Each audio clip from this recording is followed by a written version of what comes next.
Hello and welcome to coverage of Grand Prix Baltimore. Marshall Sutcliffe in the booth with GCB Gabe Carlton Barnes, and we are just about underway in the feature match area. There's Andrew Cuneo on the left versus Chris Fennell. Both of these players are currently without a loss on their record, undefeated at 6-0 and clashing against each other. I don't know how Chris Fennell feels about his deck, but I do know that Andrew Cuneo is not super stoked on his list, but I can't tell if that's just like grumpy Cuneo or he seems to be doing okay. Yeah. Well, he's got one less color than Chris Fennell here. He's 4 colors. Fennell playing 5. So okay. It looks like we're probably in for a very deliberate matchup. Kind of interesting here from Fennell. You know, he fires off the debilitating injury on the Wind Scout, not wanting to take a bunch of damage from it. Also, he doesn't know what Cuneo's on. And you look at Cuneo's list before that land, or board, but stay before that land drop, and it was Island Forest, which is often a blue-green tempo deck that you can find. And the Wind Scout's really important for that type of strategy, so Fennell wastes no time. We know, though, that Andrew's actually got a much clunkier, slower deck than that. Right. And Fennell also had an extra debilitating injury, so maybe that had something to do with his choice. Totally. But certainly taking that evasion creature out if you want to be the defensive deck makes perfect sense. You know what card I love? Debilitating injury. Oh, yeah. People kind of, like when it first came out, everybody was really hot on it, and it kind of seems to have been, people are talking about other cards a little more, but man, I keep going back to it. I'm just like, this card just does exactly what I want a lot of the time. Not every time, but a lot of the time. Yeah, it's one of those great cards that allows you to recover from a mana stumble a little bit. Yeah. And also to make 2 plays on like a turn 5, you know, where you got to use 3 mana for something. Totally. It also kills all those evasion creatures. Someone unmorphs their Mystic of the Hidden Ways and starts to beat you. You can just debilitate or even before they do, as in this case, as you see one in the graveyard. Sometimes it works out well for you. Yeah. So this is a funny spot. Cuneo played nothing on his 5th turn. Yeah, and he's letting Bitter Revelation resolve, so it's just kind of like, what, does he just have Stone Nothing? Weave Fate? Like, do you start going down the list of playables to Weave Fate territory here? Well, we do know he has a Treasure Cruise in his deck. Okay. We also know that he has a Flying Crane Technique in his deck. Okay. That could be 2 cards in his hand, and if that's the case, one of those you're happy about, and one you're really not. Yeah, because I think if he had a counter, he wouldn't let Bitter Revelation resolve, right? Probably not. Like, probably not. If Fennell's going to spend that whole turn to do it. But if he's light on action, he might say... Oh, you see the fist pump from Fennell? There's no end step play by Cuneo. Because there was nothing. He's just like, go, and then it's like, oh, yes, you're just going to do nothing? Well, and the card he was expecting was Surrak Dragonclaw. That's the one. You're right. The instant speed, 5 mana. He had the right colors for it. Totally. Did not hit. Mythic rare, but he didn't have it. Now the follow-up plays decent here for Cuneo, though. He just windmill Snowhorn Rider and says, here, debilitating injury this, my friend. And so I suspect he did not have the Snowhorn Rider the turn before, but I could be wrong about that. He could have been trying to. You might have just waited? Yeah. If he had the land and knew he could play it. I mean, after your opponent's played 2 Snowhorn Riders, 2 debilitating injuries, it's unlikely that they have a third, but you could also play around a debilitating injury with that line too. You could, yeah. Cuneo finally gets to attack after deploying the first 3 creatures of the match. So a nice attack it is too. 5 damage, crashes in the red zone. Yeah. But the Morph is sitting there kind of ominously for Chris Fennell. Interestingly though, Andrew Cuneo, no play. Plays a land, says go. He's 7 mana now. He does have a white card in his hand. I think I saw a Suppression Field. Okay. Is it Suspension Field? Suspension Field. It's Suspension Field. And Suppression Field's a different card. It is. And he does have the white mana now with the Windswept Teeth, so he at least has turned that on. Fennell, though... So his dream scenario is Fennell says, like, attack, flip up my whatever, and then use up my entire turn worth of mana. Like, let's say it's a Loxodon or something like that. Yeah. And Cuneo's like, sweet. Well, I think Fennell has demonstrated that he's going to be the defensive player, so he's very unlikely to do something like that. If he was going to flip it up, he would just hold it back to block. Right. Also, he's got 6 cards in his hand. Yeah, and one of them is Dead Drop. So. Oh no. Oh jeez. He's just going to run it out there. Wow. Look in Cuneo's hand. He's got Dragon Scale Boon just rotting in his hand. Oh, that's painful. Just sitting there. Painful. Can't keep a creature on the board. So that's an interesting play. Fennell demonstrating that he's not concerned about card advantage because he already has a huge hand of cards. He is worried about taking 5 damage a turn. So he didn't have another answer for the 5/5. And he said, I have this one, I'm just going to fire it off. No greed here. Yeah, and you have to respect that. Beautiful play. Discipline, yeah. You know, one thing I'm wondering about, do you think Fennell knows that he has flying crane technique by now? We've played multiple rounds of this tournament.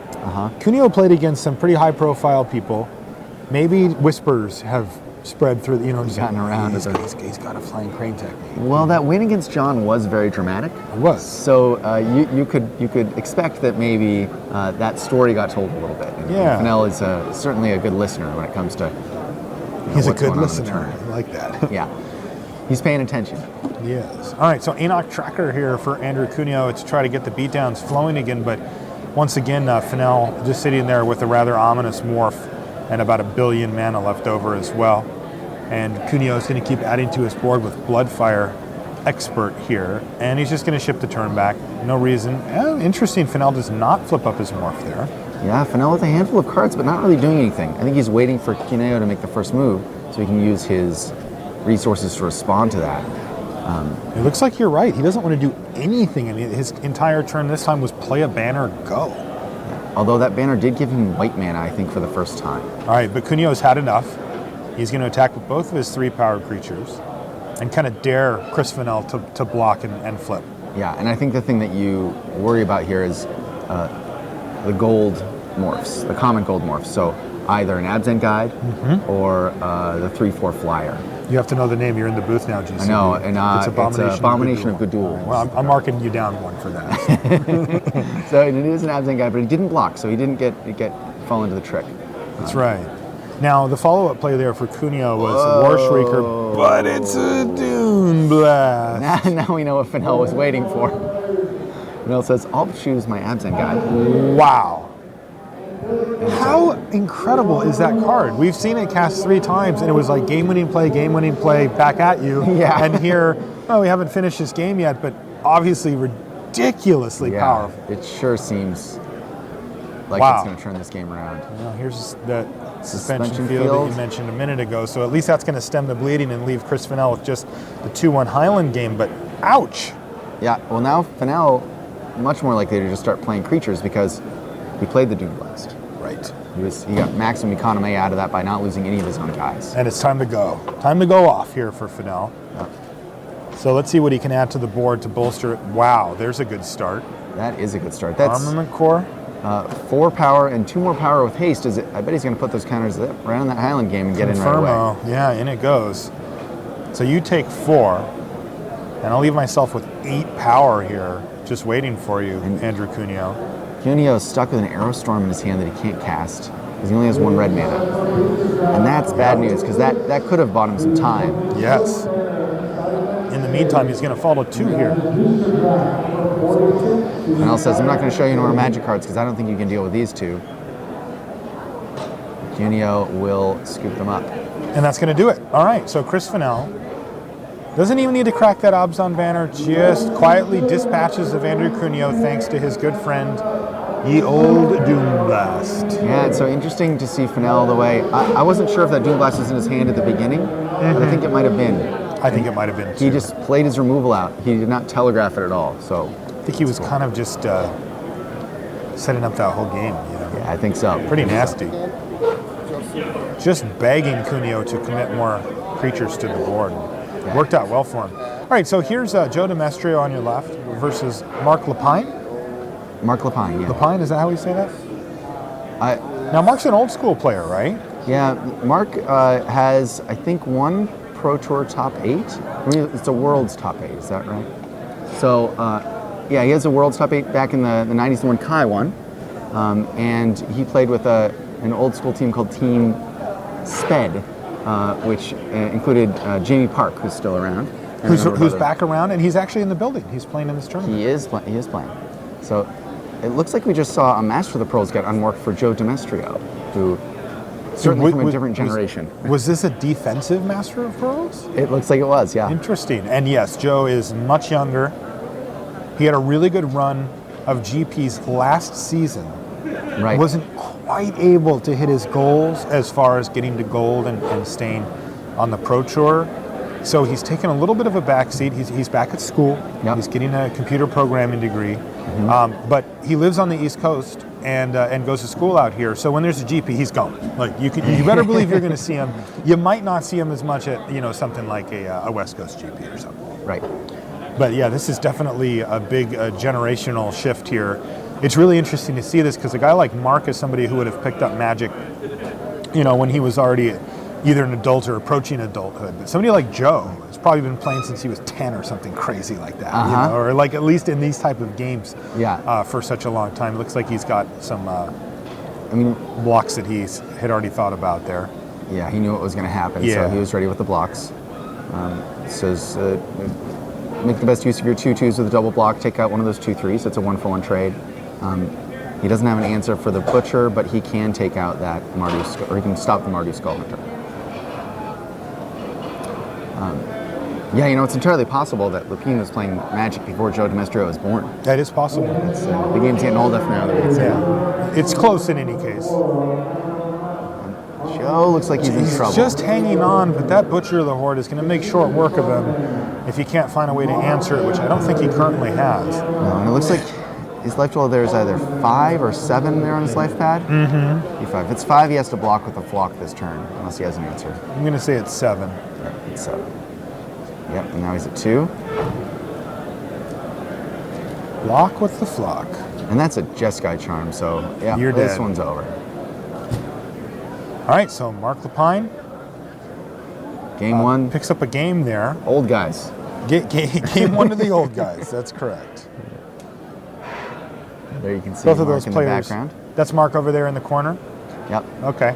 Mark's got, both of those players are sitting on 5-1 right now, coming into the round. Our main match, you can see Andrew Cuneo on the left there versus Chris Fennell. They are on 6-0 coming in. So looking to stay undefeated. They're part of a fairly big group of players still on 6-0 because we're still a little early in the tournament, but basically the top 16 tables or whatever currently.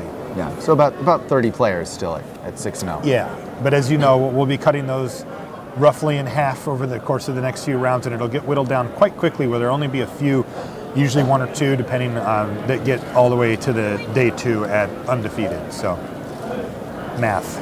And these two would love to be on that list. Absolutely. It feels better going into that draft on the second day than those last few wins are so huge. They are. They're so huge. It's so easy to let your guard down after you're undefeated going into the last round of the day, and you're like, well, I'm making day 2 anyway. Worst case scenario, I'm X1 going into day 2. But oh my goodness, when you get into that draft the next day, we've seen it time and time again. Just having a little insurance plan, a little backup, you know, you don't draw your lands or whatever. Oh, it's so much better. So easy to overlook, but yeah. Well, and it has to do with, the players and what their personal goals are, These guys aren't going to be happy going in with 2 losses. Right. So, expectations for yourself, how you've performed in previous GPs and what you expect from yourself can be a big difference from player to player. There's a lot of players that if you told them, look, I can get you into day 2 at X2 right now, we'll just call it good, they would take it immediately. Just that would be a goal in and of itself. But when you get up to the higher level pros, they're quite disappointed if they don't day 2, and if they do with 2 losses, they're kind of shrugging like, well, we'll see if we can put something together. Exactly. So I think I saw the Doom Blast from Chris Fennell again in his hand. Not that again. Yeah. However, is there a morph that's out there? I think it's the Kintree Warden. So as we've learned today, let's find out. You're right. There it is. But it can't regenerate from a debilitating injury. But he could have kept it through Dune Blast. He could have kept it through Dune Blast if he'd gotten that far. So that's looking a lot like last game. The first creature gets hit with a debilitating injury. But Cuneo has another morph to follow it up.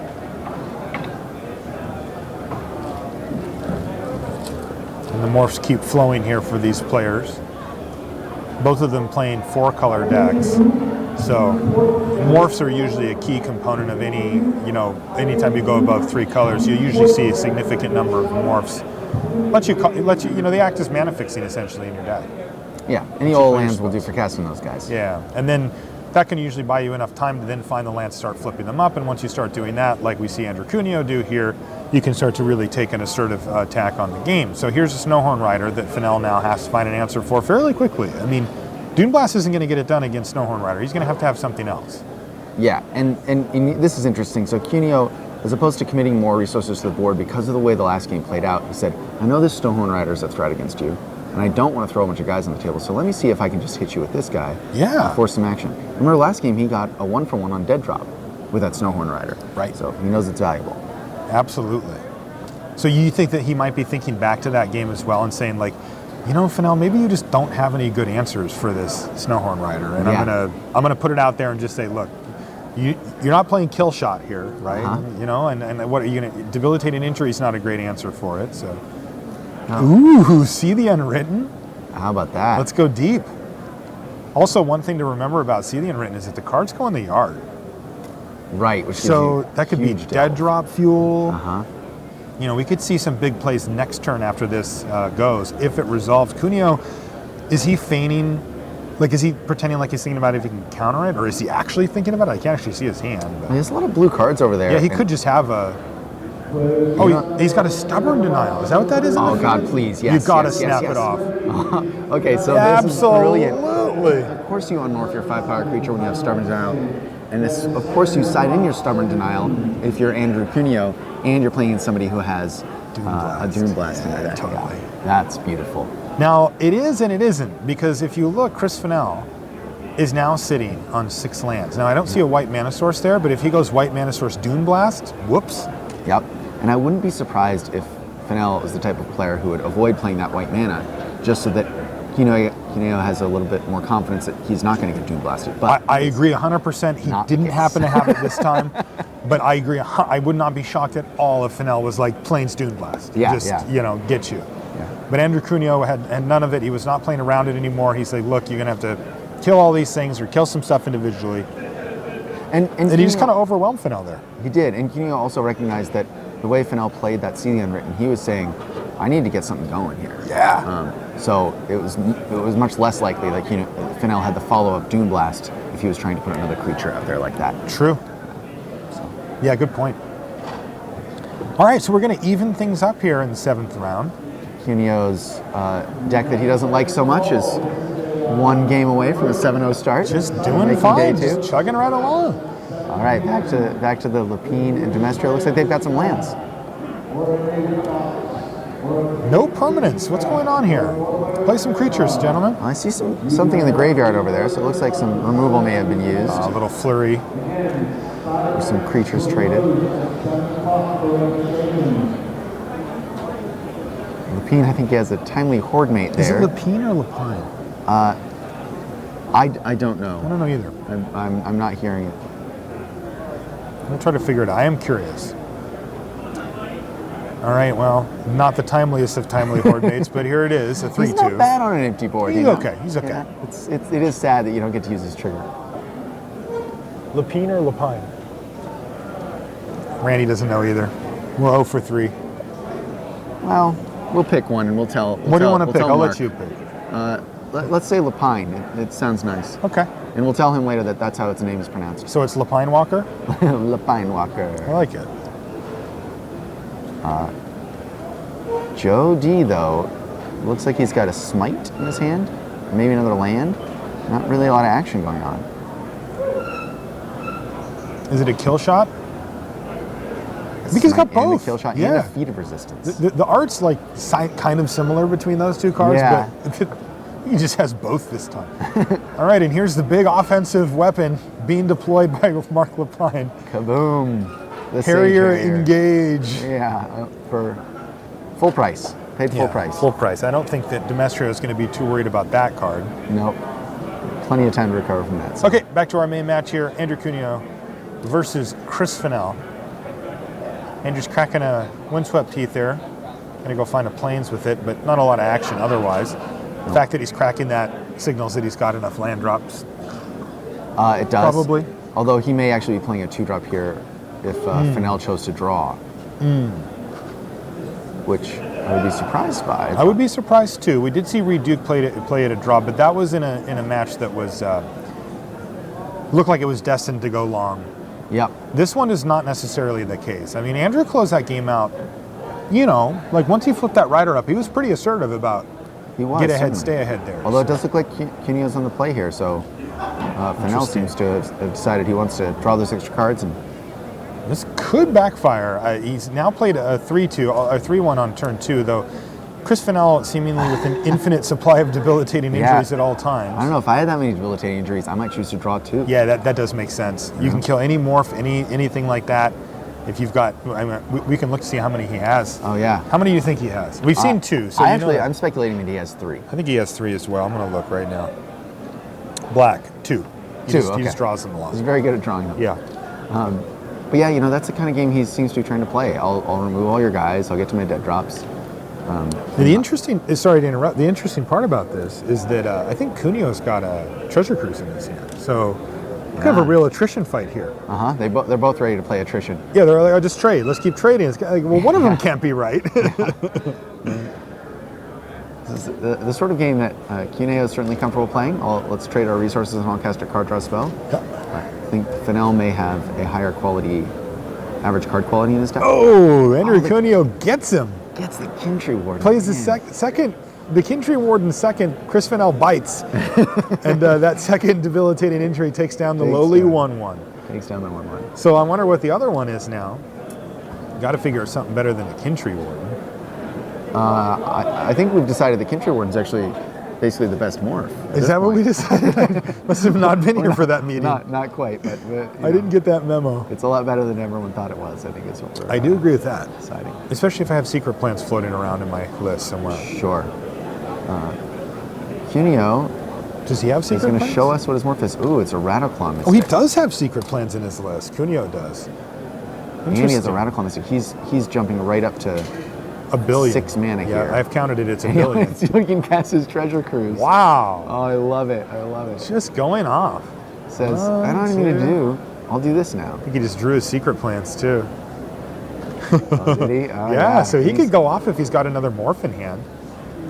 Like he could really just start chaining things together and just outfight Fennell on the card advantage fight. Even dead drops and stuff become so much worse if your opponent's just drawing cards off of most of the creatures that they play. Yeah, absolutely. Interestingly though, Fennell this turn, instead of continuing the attrition battle, plays an evasion creature. So he's going to flip the tables a little bit on Cuneo and say, all right, let's start attacking. Well, did he miss a land drop? Yeah. Yeah. No, he didn't. Land. He didn't. Cuneo's going to play his 5th land this turn, so. So he changes gears now and he's on the offensive. All right, well, I think Cuneo is well equipped to race with that Alpine Grizzly. I think so. And the suspension field will help as well. Interesting. Getting Fennell once again on empty. And no cards in his graveyard, so he's not close to the dead drop, but he did just draw Dune Blast. a Dune Blast. The Dune Dad has arrived. The blast is back. Did you hear at the World Magic they were calling it Dane Blast? The Dane Blast? Yeah. They're choose one country, destroy all the rest. It was pretty sweet. Yeah, it was a key to their victory. And we've seen it already in a short tournament here to be key to many victories as well. Here's Chris Fennell firing off Smite the Monstrous on upkeep. There is a plane sitting over there. They did that because Cuneo had enough mana up to play a Disdainful Stroke or a Feat of Resistance anyway. Right. So he says if you're going to play that, play it on your turn so you can't use those mana to cast something big this turn. Right, exactly. All right, so here's the secret plans. Not perfectly timed, but if he's got a morph, it could be pretty good. And there's an Anak tracker up there. I think he's going to play another morph. I like this.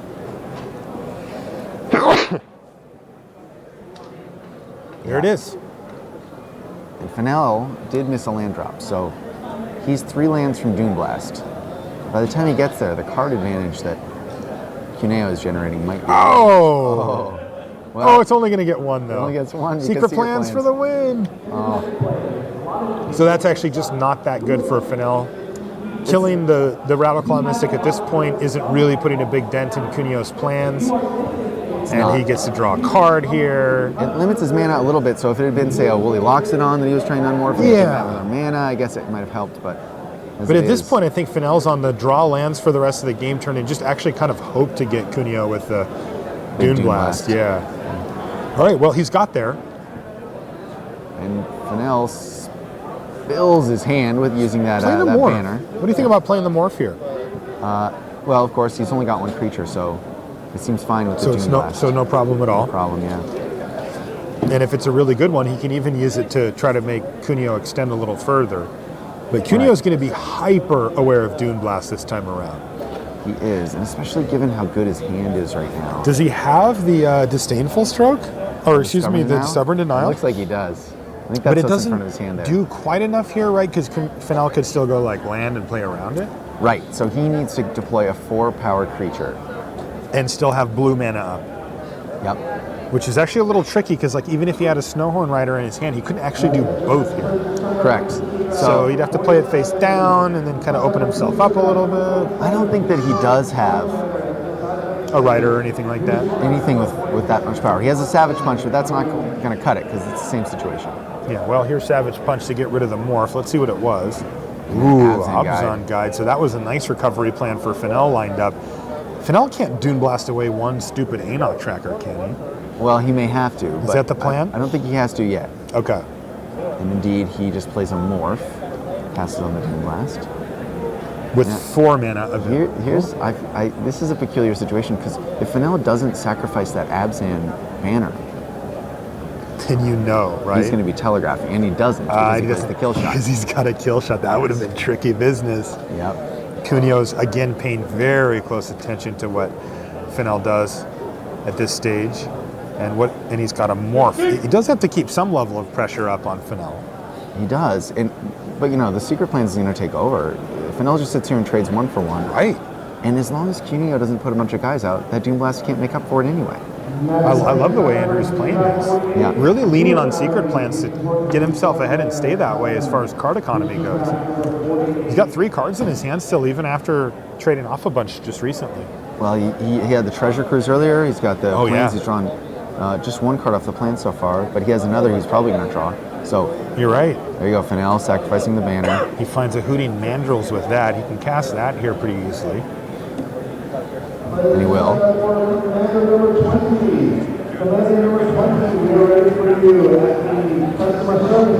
Yeah, this looks like a really tough situation for Fennell because this is exactly the kind of deck that can give him trouble. Yes, this is the niche that you need to be in to beat the Dune Blast grindy deck. Yeah, Cuneo says he doesn't like his deck, and I think a lot of people would agree that he's got some pretty mediocre stuff in there. He's got the Kintree Warden, he's got the Anok Tracker, he's just got a bunch of random stuff that doesn't fit well together. He's got lots of card advantage. Yeah. And if everyone's trying to trade off with you, because that's the best way to play the format, well, he's got a plan. Now, what about, can Chris Fennell swing the race? Like, let's say that's a big morph face down. He could put up 9 power pretty quickly here and just kind of take over. He could, although Cuneo's just played another evasion creature, so it's going to get a little harder. If Fennell has a removal spell... All right, here's See the Unwritten, and it's going to get countered again, and that was actually going to be a ferocious See the Unwritten. It was going to be 2 cards. It was. But instead it's going to be nothing, but I think Fennell's not sad this time because if he hits a land, he's going to be able to Doom Blast next turn. He is, and... Why did he leave back the morph here?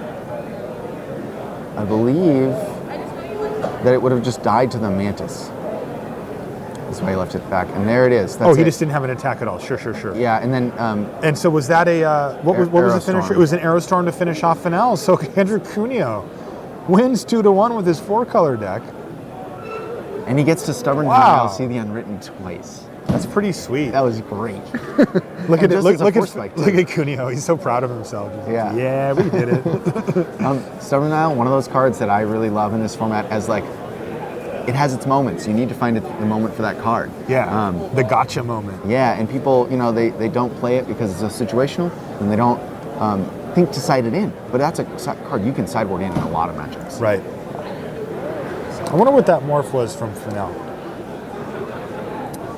Yeah, so his hand was Butcher of the Horde and Doom Blast, but we didn't see what the morph was now. Yeah. Guess he had to be careful there, but you can make a case for attacking first because that morph's unlikely to get blocked by the 3/3 flyer Exactly. if he has 6 mana available. Right. But if his Hooting Mandrills dies and he loses a lot of value off the See the Unwritten playing it post-combat, I don't remember what the mana situation was exactly, but maybe Cuneo had some mana up where he could like kill shot or something like that. It would be very simple for him to. He definitely had at least 2 up. He could have feat of resistance to that. There you go. Smarmy Mantis. There you go. Hey, look at. Speaking of influential Magic cards here. Joe Demestrio seems to have cracked the format. It's play Snowhorn Rider and Wingmate Rock in the same deck. Yeah. And just get there. Wow. Whoa. Here's Master the Way for Mark. Wow, we came in at a good time for this one. This is getting insane. Oh! There's the feat of resistance. So what happens is a Horn Ambusher unmorphed to make the bird unable to block. So the team going for a big hit this turn to try to change the race, but Demestrio looks like he may have stunted that particular, because he gave it, I'm sure, pro red here. Yep. So he resisted those strategies pretty effectively, I'd say. I would agree. So Lapine coming in anyway saying, all right. Mark's like, don't care. Well, the life situation says Lapine needs to get Demestrio on his back heels, or he's just going to get killed real fast by those is this creatures. desperate acts of a desperate man we've seen here? Does Demestrio just attack and say, okay, sure, take 12. I And I'll gain gain 3? three, yeah. Like, how does Mark get in the way of that mess? What was that? That was a Grim Haruspex, I think? It looked like a Haruspex, which, of course, unmorphing it would not be valuable. So that's why he attacked. He was hoping the Haruspex would get a chance to help him out. And it looks like enough stuff went to the yard that he's going to get the full discount on the Sultai Scavenger here as well. And he's showing 2 mana up. Now, is that a clever, I have a feat of resistance, I'm going to kill your bird trick? He's certainly representing it. I don't know if Joe cares. No, I think Joe still has a pretty dominant board, even if that bird dies. But yeah, and his attack looks so much worse if he doesn't jam here. Though Joe is at 7, he could jump back up to 10 here. But 10... But he can Not also knowing what just that attack morph for is. 9. Right? He can just like attack with like Snowhorn Rider and Bird and say, okay, I'll kill you next turn. Like that's half your life. And he gains 2. Not knowing what's in Lapine's hand, I think Joe is looking to get defensive here. He can't kill Lapine quickly, right? Kill him in 2 turns. Right, but And he can threaten 2, I should. Mark's representing a crackback of 8. Joe just went up to 8 because he didn't attack the other 2 guys. And that morph, who knows what it could be. I see. Yeah, and I was also assuming that Joe would play something post-combat, but it looks like he doesn't have anything. I think his card is only Smite the Monstrous. He's got 3 cards in hand, but I think his only spell is Smite. I think he's got like Plains Smite. Is that That's what it looks like to me too, yeah. Okay, well that makes a big difference. Playing even any creature that could just jump in front of that morph would be so much better for Joe, but now he's going to have to take the long road to victory here, chipping away in the air with that Wingmate Rock, and he's going to give Mark a lot of draw steps. He probably knows about the Rush of Battle in Mark's deck. He might not know he has it in his hand, but Mark does have it. He's going to Mark has Rush in his hand? He's going to Rush right now. So this is pretty exciting because the Smite's going to help. He can take out... Wow, it's actually going to turn the Smite on. Right, turns the Smite on. So now the Scavenger is... Mark's probably counting on the fact that the Scavenger is a warrior and it's going to gain him some life. Well, it's not. It's going to get killed. You're right. You're totally right. Wow. Because that's supposed to gain him 5 life here. It is. And you're going to see Joe block first and then see what happens with the morph before he chooses his target with the Smite. And then he's going to administer the blowout? Yes. I guess worst case scenario for the morph is that it's a Canyon Lurkers here, which could hit for 7, which leaves Joe Demestrio at 1. Right. Or is that land off to the right also a thing? In play. It is in play. So he actually does have the full 5 here then.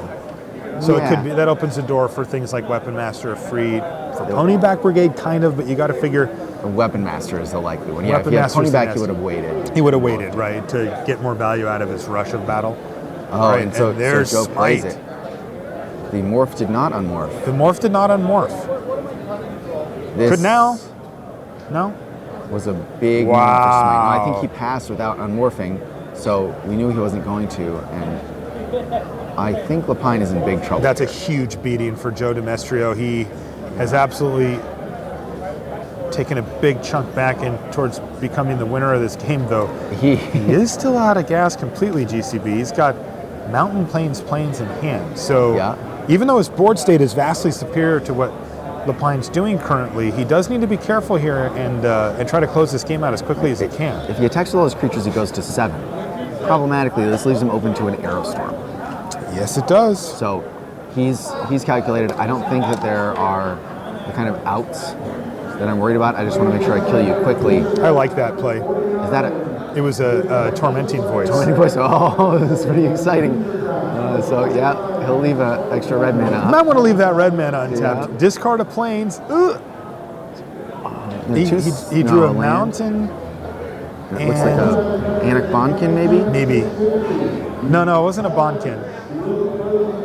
I couldn't quite see what it was, but... It's a white spell. Yeah. Oh, it was a Bonkin, you're right, yeah. And that's it. That's it. Wow, Smite the Monstrous comes up huge for Joe Demestrio as he wins that game against Mark Lepine. And I think we're going to get a game 3 here, Giuseppe. Oh, good. Yay! So, well, Smite, with a small assist from Wingmate Rock. That too, but I will say the big assist was actually from Mark. Because that Smite was rip it up, throw it away until he played the Russia battle. Yeah, absolutely. Not that I blame Mark for doing it, but it's really interesting that Smite the Monstrous was dead, right? It was a dead card. The morph, did we find out what the morph was? I didn't see. So it might have been that could have been big enough, although I don't think it would be, or Mark would have unmorphed it on that combat. Right. But, we did see it. It was... what was it? Sage Eye Harrier. Sage Harrier. Sage Harrier. Sage Eye Harrier. I think the 1/5 flyer. So, yeah, and it which didn't really do much here. Sage Eye Harrier is what it's called. Right. Yeah, interesting. Yeah. Taking a look at Mark's deck here, he is looks like he's straight up Mardu here as far as basics go. Looking at the rest, he's got a little blue mana, a little more blue mana, a little more blue mana. He has 3, air quotes, free blue mana sources here. So what is he splashing here? Do we see? Oh, it's a Jeskai Charm. I remember that one now. Master of the Way. And a Master of the Way. So two removal spells. It looks like he was worried about removal, and he's like, all right, well, I'll splash these. With some free blue mana. So it's got some nice ones in here, man. There's a Zergo Helm Smasher in there. And a Butcher of the Horde. And a Butcher of the Horde. So a couple of really nice rares. And also he has a Mardu Rough Rider, which for an uncommon is a pretty influential card. That can put a beating down. There's one other blue card in here. What is it? Sagu Mauler. Oh, dear goodness. Wait, what? He's playing it? No, he's not playing it. Sorry, I read it wrong. Because you'd have to double splash for that. That would be pretty wild, but that's a tough one to leave in the sideboard. What a sad day for him. Yeah. I guess he gets to play Zergo and Butcher the Horde, so it's pretty good. It's not too bad. Not too bad. Yeah. He is running that Tormenting Voice. He can get rid of some of the blue cards if he doesn't have the mana for them. That was a Grim Horror Specs I saw. He's got a Skull Hunter. Oh, sad for you. The Retribution of the Ancients did not make the deck. No, sorry. Wow. And he's not playing a Throttle. It's very interesting. What do you make of that? Well, he may have looked at it and said, I have good removal and I just want to have some creatures. You want to have a... I don't think that's true, though, because I might be wrong. Yeah. But the way I'm reading this is he's splashing blue for removal. Like, he's playing Jeskai Charm and Master of the Way. And those, I think when you're looking at your pool, you're like, I need some more removal. But I would say that Jeskai Charm isn't actually removal. It's more of an overrun. Because the best ability on that, in my experience in this format, is +1/+1 lifelink. Agree. It swings these big fights. And so now he's got that card, and he's got... But it's also acts as removal. You get to put something on top of their library with it. It can be, but it's better as a Russia battle at speed. Totally. So it's very good in that way. It looks like he's also got 2 Horde Ambushers, which is interesting. He does. So I think what he wanted is he just wanted a high volume of creatures so that he could maximize those overrun effects. Interesting.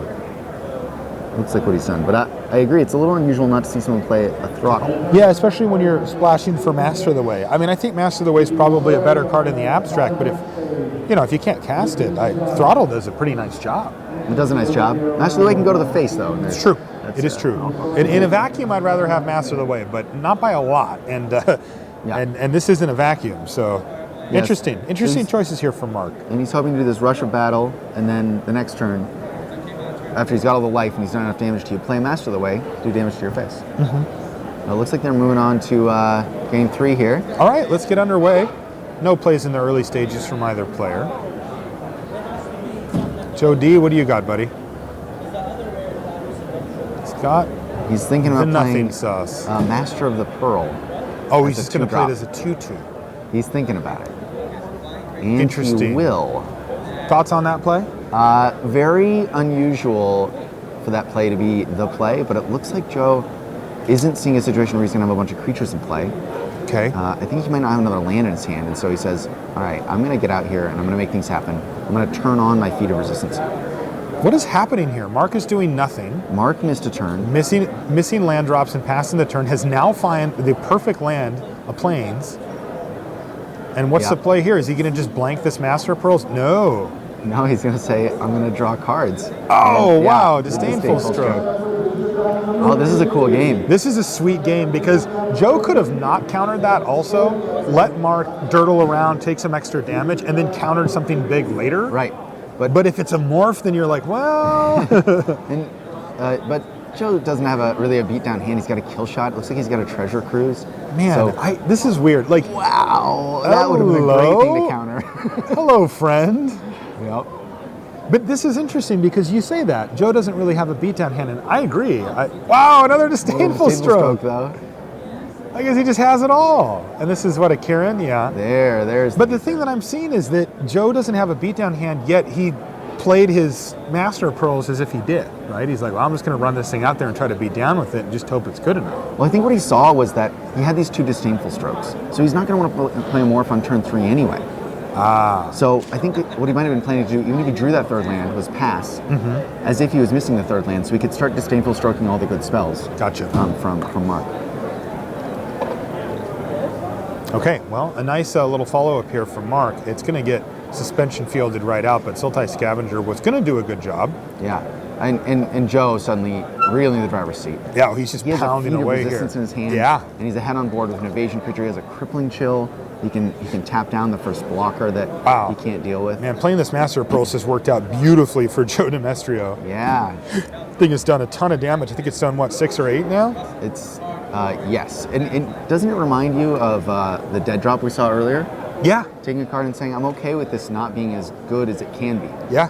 And he just happened to have the hand to kind of back up a 2-drop. And not the hand to really make the overrun type effect, as we call it, for Master of Pearls great. So he's just like, I'm just going to jam with this thing. Yeah. And it's working. What's the play here for Mark? It's like an Anik Bondkin. Okay. Holding up Feat of Resistance, but he doesn't have any more white mana, so this is what he's agonizing about. Yeah, it's just awkward for him. There's something else he can play, but he's just choked on white mana. Yeah, he's going to feel forced to block at some point here. He's losing this life race very, very quickly. If he had like any morph or something? He's got a timely Horde Mate, which is so he's thinking, you know what? It would be great if I could trade off this 2/1 and then later Horde Mate it back. So he's going to try to block here, right? And he is. And this is kind of a classic old school play, which is I'm going to go and try to find the most card advantage I can find. I think actually Mark's kind of on his back heels here. Is this thing going to get chilled? Looks like it is. It's just going to chill this thing out? Yeah, Mark knows. Mark knows. Because Mark could also have, the nice thing about the Bondkin is that it only costs 2, so if he draws, say, a 4-mana spell that isn't white, he can play the 2 of them together. I think that Joe just drew a Seeker of the Way, too. Oh, wow. Yeah. So it's just piling on quickly here on poor Mark. He's just getting ran over by these this sort of cheap creature draw with backup counter spells and tempo plays. Yep, and Joe doing the unusual thing, which is to be a tempo deck in this format, and it's really working out for him. It certainly is. Now that could help a lot. An Alabaster Kieran not only can block the other Kieran, but could block any of the 2-power creatures too, potentially. And that would be great if Joe were not holding a Feat of Resistance. That's right. Joe is just going to untap. He's going to look at those 2 remaining mana and say, I don't think there's anything you can do with that. This is game. Yeah, this is going to be the game. He can give his Seeker of the Way if he wants, make it 4 power, and then any other creature that hits him dies, give it protection from white. He can just attack if he wants. Oh, and he drew Force Away anyway. So keep it simple. How about just kill you? Yeah, and all those cards stuck in hand for poor Mark Lapine. And Joe Demestrio with that tough decision very early in the game of, do I just play this Master of Pearls out, or am I supposed to wait? He decided to play it, and he